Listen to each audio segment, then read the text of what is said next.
Friends, welcome to SPR media work. Nuzvid assembly నియోజకవర్గం ఏలూరు జిల్లా ఏలూరు లోక్సభ నియోజకవర్గంలోని 7 అసెంబ్లీ సెగ్మెంట్లలో ఒకటి. ఈ నియోజకవర్గం 1951లో ఏర్పాటైంది.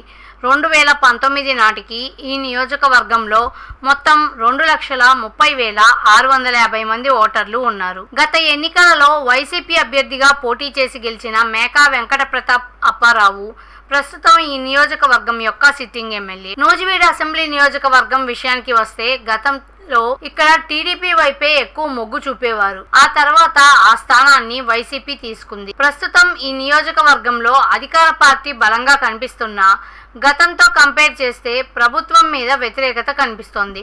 ఈ క్రమంలో గత ఎన్నికల ఫలితాన్ని ఒకసారి విశ్లేషిద్దాం. 2009 ఎన్నికలలో టీడీపీ అభ్యర్థి చిన్నం రామకోటయ్య, కాంగ్రెస్ అభ్యర్థి మేకా వెంకట ప్రతాప్ అప్పారావు మరియు పీఆర్పీ అభ్యర్థి ముత్తంశెట్టి విజయ నిర్మలపై పోటీ చేసి 5,143 ఓట్ల మెజార్టీతో గెలుపొందారు. 2014 ఎన్నికలలో వైసీపీ అభ్యర్థి మేకా వెంకట ప్రతాప్ అప్పారావు టీడీపీ అభ్యర్థి ముద్దరబోయిన వెంకటేశ్వరరావుపై పోటీ చేసి 10,397 ఓట్ల మెజార్టీతో గెలుపొందారు. 2019 ఎన్నికలలో వైసీపీ అభ్యర్థి మేకా వెంకట ప్రతాప్ అప్పారావు టీడీపీ అభ్యర్థి ముద్దరబోయిన వెంకటేశ్వరరావు మరియు జేఎస్పీ అభ్యర్థి పికుంట భాస్కరరావు బసవలపై పోటీ చేసి 16,210 ఓట్ల మెజార్టీతో గెలుపొందారు.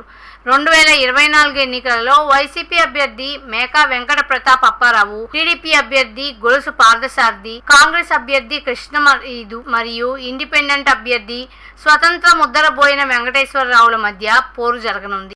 ప్రజాస్వామ్యం వర్ధిల్లాలన్నా, మన జీవితాలు తలరాతలు మారాలన్నా అది కేవలం ఒక్క ఓటుతోనే సాధ్యం. మనం వేసే ఓటు మన భవిష్యత్తును, రాబోయే తరాల మనుగడను నిర్ణయిస్తుంది. అంతేకాదు, మన ఓటుతోనే నవ సమాజం నిర్మితమవుతుంది, ఇంకా దేశ దిశ దశను మారుస్తుంది. ఓటు అనే 2 అక్షరాల పదం దేశ చరిత్రనే మార్చేస్తుంది. కేంద్ర ప్రభుత్వం జనవరి 25ను జాతీయ ఓటర్ల దినోత్సవంగా ప్రకటించింది. కుల, మత, ప్రాంత, లింగ, జాతి, భాష అనే భేదం లేకుండా దేశంలో నివసించే 18 సంవత్సరాలు నిండిన పౌరులు అందరికీ భారత రాజ్యాంగం ఆర్టికల్ 326 ద్వారా ఓటు హక్కును కల్పిస్తుంది. ప్రజాస్వామ్యాన్ని గౌరవించాల్సిన బాధ్యత ప్రతి పౌరుడిపై ఉంది. ప్రజాస్వామ్యానికి ఓటే పునాది. దేశ, రాష్ట్ర భవిష్యత్తును నిర్ణయించేది ఈ ఓటే. అలాంటి ఈ ఓటును డబ్బుకు, మద్యానికి అమ్ముకోకుండా భారత ప్రజాస్వామ్య పరిరక్షణ కోసం ప్రతి ఒక్కరూ